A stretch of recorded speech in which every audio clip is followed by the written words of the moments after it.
At 5:29 a.m. on July 16, 1945, the New Mexico desert lit up brighter than the sun. Watching his creation bloom into a mushroom cloud, physicist J. Robert Oppenheimer thought of a line from Hindu scripture, "Now I am become death, the destroyer of worlds." 3 weeks later, a single bomb erased most of Hiroshima, around 140,000 people dead by year's end, some vaporized into shadows burned onto the pavement. Humanity had built a machine that could end itself, and once it existed, it could never be unbuilt. April 22, 1915. Ypres, Ypres. A yellow-green cloud drifted across no man's land, and men clawed at their throats as chlorine seared their lungs from the inside. The gas was the work of German chemist Fritz Haber, Fritz Haber, the same man who had learned to pull fertilizer from thin air, feeding billions. 10 days after his triumph, his wife Clara, Clara, a chemist herself, walked into their garden with his army pistol and shot herself in despair. The mind that fed the world had also taught it how to suffocate. Just after midnight on December 3, 1984, a cloud of poison gas rolled through the sleeping city of Bhopal, India. At a Union Carbide pesticide plant, water had seeped into a tank of methyl isocyanate, and 40 tons boiled into the night, while the safety systems meant to stop it sat switched off to cut costs. 500,000 people woke choking and blind. At least 3,000 died within days, thousands more in the years after.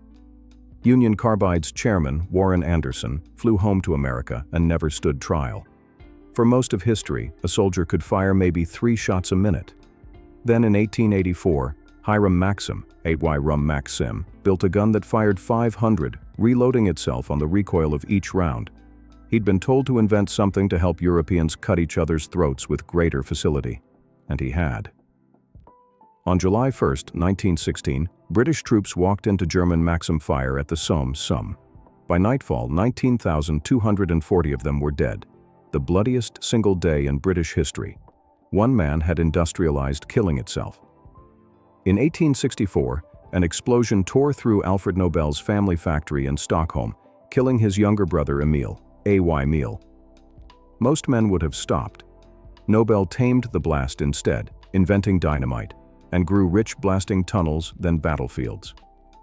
In 1888, a newspaper mistakenly ran his obituary, branding him the Merchant of Death, who became rich finding ways to kill more people faster. Horrified by his own legacy, Nobel rewrote his will and founded the Peace Prize. The father of modern explosives spent his fortune trying to outrun them. They were told the paint was harmless, good for them even. Through the 1920s, young women at the U.S. radium factory painted glowing watch dials, licking their brushes to a fine point, swallowing a little radium with every stroke. Then their jaws began to rot and crumble. Grace Fryer led 5 dying radium girls to sue, testifying as her own spine collapsed. Even Marie Curie, who discovered radium, would die from it. A miracle element sold as medicine was quietly eating its workers alive. In 1921, engineer Thomas Midgley Jr., cured engine knock by adding lead to gasoline. At the plant that made it, workers hallucinated, convulsed, and died. 5 in days at a single refinery. The press called it loony gas. To prove it was safe, Midgley washed his hands in the stuff at a press conference, while quietly suffering lead poisoning himself. His fix went on to pump toxic lead into the air breathed by billions, dulling children's minds for 70 years. He'd silenced a rattle and poisoned a planet. In the late 1950s, the German firm Grunenthal sold a wonder drug called Contergan, a sedative so gentle it was handed to pregnant women for morning sickness. Then the babies came. More than 10,000 born with missing or flipper-like limbs, and nearly half died. In America, one FDA reviewer, Francis Kelsey, refused to approve it without proof of safety, weathering furious pressure, and spared her country the worst. A pill marketed as perfectly safe had rewritten a generation of children's bodies before they drew breath. For centuries, they called it the magic mineral, fireproof, tough, woven into pipes, ceilings, and schoolrooms. In 1924, a 33-year-old English spinner named Nellie Kershaw, died with her lungs stiff and scarred. Her doctor named the new disease asbestosis. Her employer denied everything, and she was buried in an unmarked grave. But the fibers she'd inhaled were already in millions of other lungs. Asbestos still kills hundreds of thousands of people a year, a death sentence handed down decades after the first breath. DDT was a miracle, a pesticide that wiped out malarial mosquitoes and saved millions of lives after World War II. Then biologist Rachel Carson noticed the silence.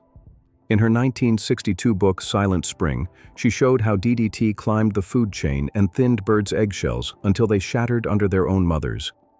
America's bald eagle crashed to barely 400 pairs, on the brink of extinction. The chemical that rescued so many people was quietly emptying the skies, proof that a cure can also be a poison.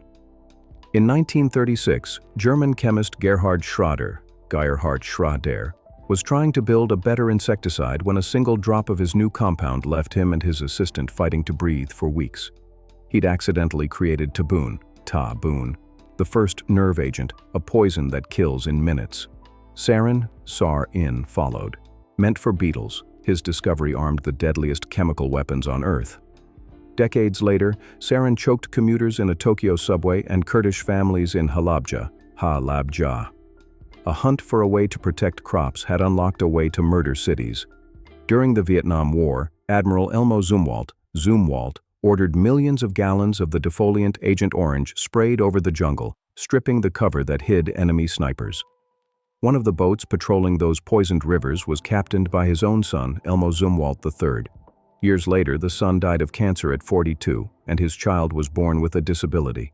The admiral believed he had killed his own boy, yet said he'd give the order again to save other men.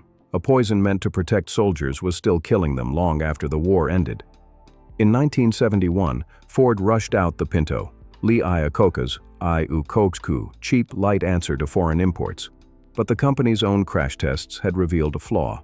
A rear-end tap could rupture the fuel tank and turn the car into a fireball. An internal memo weighed the fix, about $11 a car, against the cost of lawsuits and put a dollar value on a human life. In 1972, Lily Gray burned to death in her Pinto. Her teenage passenger endured dozens of surgeries. Ford had run the numbers and chosen the fire. By 1937, the Hindenburg was the pride of Germany, an airship longer than 3 football fields, crossing the Atlantic on a skin of hydrogen.